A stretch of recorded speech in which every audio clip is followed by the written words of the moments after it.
Hello, football fans. Well, here's my video about the National Football Conference. The NFC is just about as crazy as the AFC, but with one difference. Everything can be solved and settled this week. That's not good for a fan of, yeah. So here we go. Here are the scenarios for the NFC entering the penultimate week of the season.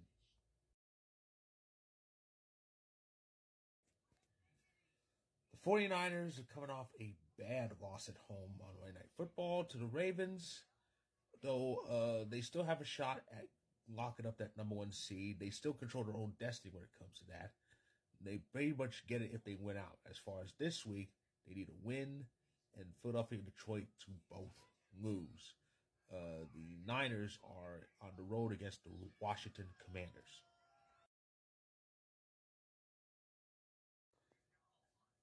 Second in the conference is the Philadelphia Eagles. Same record, 11-4, but San Francisco has a better. San Francisco beat them this year, but they have strength of victory, one of those lower tier tiebreakers over Detroit. The Eagles are looking to lock up the NFC East this week. They get it if they win out, but this week a win, the Cowboys loss or tie will get the job done. If they tie, Dallas has to lose. The Eagles face the lowly Arizona Cardinals this week.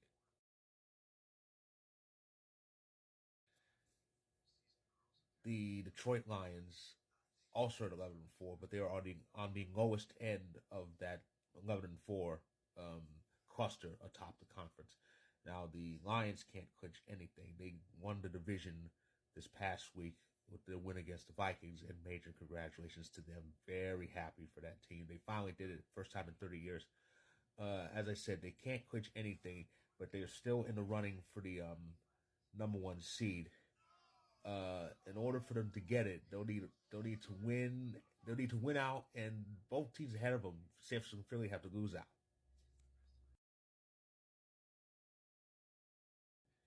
The mediocre carousel known as the NFC South can be settled this week.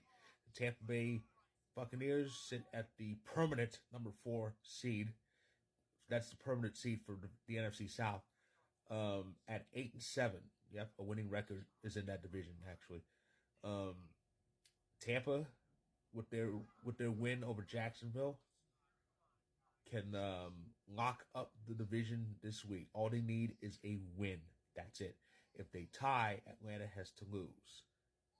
And Tampa is facing the New Orleans Saints this week in a divisional battle.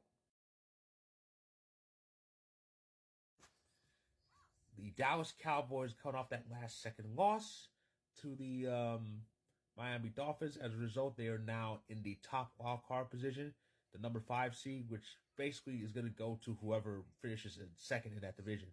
Now, Dallas is already locked in a spot. They cannot clinch anything this week, but they still have a chance at the division. What they need is to win out, and Philly has to lose one of their two remaining games. The Cowboys and the Lions actually play each other. That's the Saturday game this week.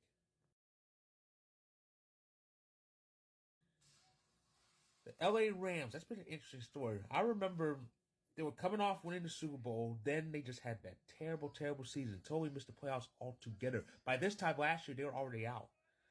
And then it looked like we were going to get more of the same this year. They started 3-6 after losing to the Packers, and it looked bad for them. They've been winning games left and right now. They've won 5 out of 6. They won 5 out of 6, improved to 8-7, and they are actually above the playoff line. They can actually lock in a spot this week. If the Rams need a win and either a Seahawks loss or the Packers-Vikings game to end tied, the Rams are at MetLife this week facing the New York Giants. Remember when the Seahawks actually made the playoffs last year after trading Russell Wilson? Amazing. I remember that year. Everybody thought, well, they're starting over, they're rebuilding, they're tearing it down, they're not going anywhere. And all of a sudden, they capitalized on the Rams falling off, and they actually got that last spot. And even so, I thought that was going to be a one-off. But Here they are again on the verge of possibly making the playoffs. The Seahawks could actually clinch this week. A win and Vikings Packers ending tied gets them in. So yeah, all of the spots, all the remaining spots, there are 3 left. All of them can be locked up this week. However, even so, the story regarding the NFC does not end there. There is more to discuss.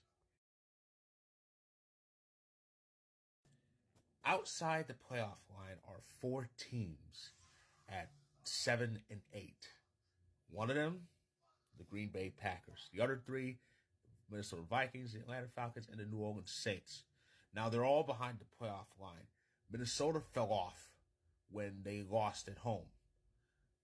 The Packers moved into that cluster with their win over the lowly Carolina Panthers, though it wasn't easy. Thanks, Joe Barry. The Falcons won their game against the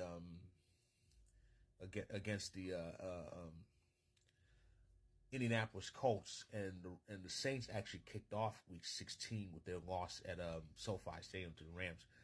So as a result, they're all in this cluster. Minnesota is leading that cluster. They have tiebreakers of the yin yang, especially one over us and one over Atlanta, head to head both cases. Atlanta has head to head over us and New Orleans. We have head to head over New Orleans. So that means the Saints are in the extreme bottom. Now all of them are alive, but of course with all 3 remaining spots possibly nabbed up this week, all 4 teams face elimination.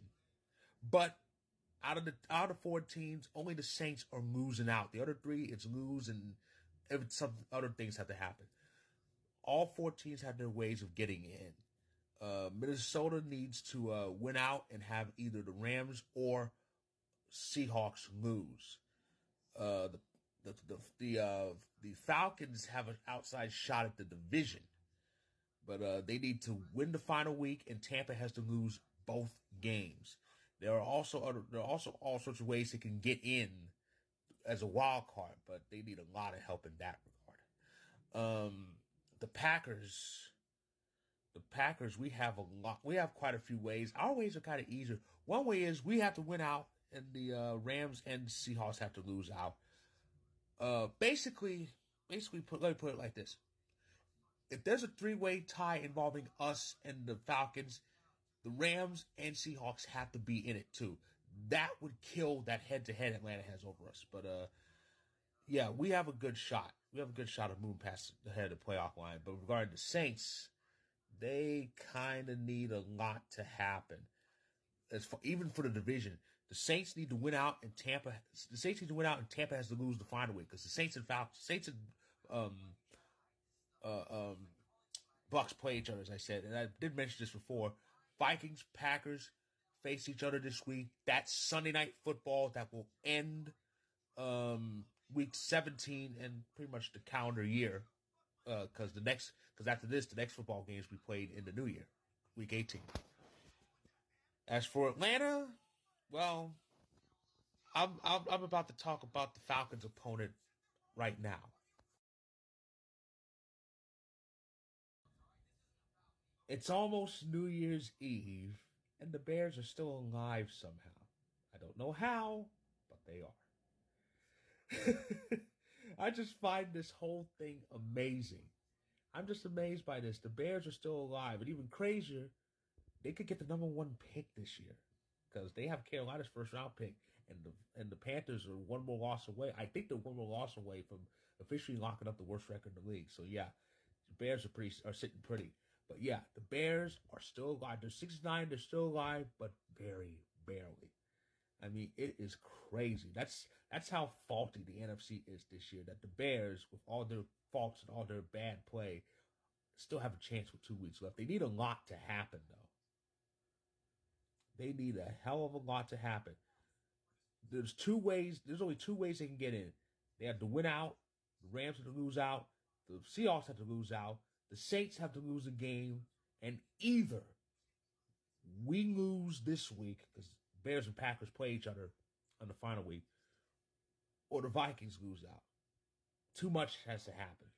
The Bears are losing out, obviously, because they're 6-9. And that's who the Falcons play this week.